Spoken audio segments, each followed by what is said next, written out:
Dahlan Iskan ditetapkan jadi tersangka, Menteri era SBY dilaporkan pihak internal. Penyidik Polda Jawa Timur menetapkan Dahlan Iskan tersangka dalam kasus dugaan pemalsuan surat, penggelapan dalam jabatan, dan tindak pidana pencucian uang. Menteri BUMN era Presiden SBY ini dilaporkan pihak internal Jawa Pos, tempat Dahlan pernah menjabat sebagai Direktur Utama. Surat penetapan tersangka ditandatangani oleh Kepala Subdirektorat I Ditreskrimum Polda Jawa Timur, AKBP Arif Fidi. Menanggapi itu, Dahlan mengaku belum mendapat pemberitahuan resmi dan mempertanyakan dasar hukum pelaporan terhadap dirinya.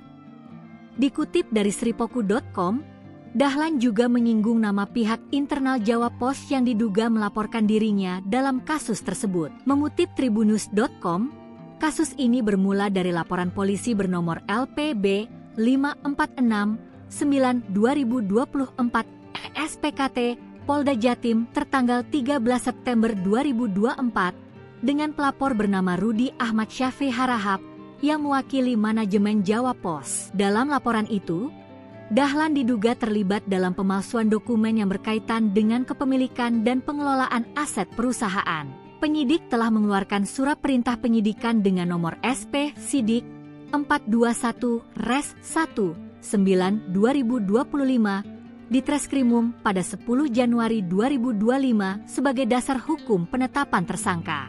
Selain Dahlan, mantan Direktur Jawa Pos Nani Wijaya juga ditetapkan sebagai tersangka dalam kasus yang sama. Dahlan Iskan dijerat dengan sejumlah pasal berat, yaitu pasal 263 KUHP tentang pemalsuan surat, pasal 374 KUHP tentang penggelapan dalam jabatan, serta pasal 372 dan pasal 55 KUHP yang mengatur perbuatan bersama-sama dan tindak pidana pencucian uang. Polda Jatim menjadwalkan pemeriksaan kedua tersangka dan menyita sejumlah barang bukti yang terkait perkara.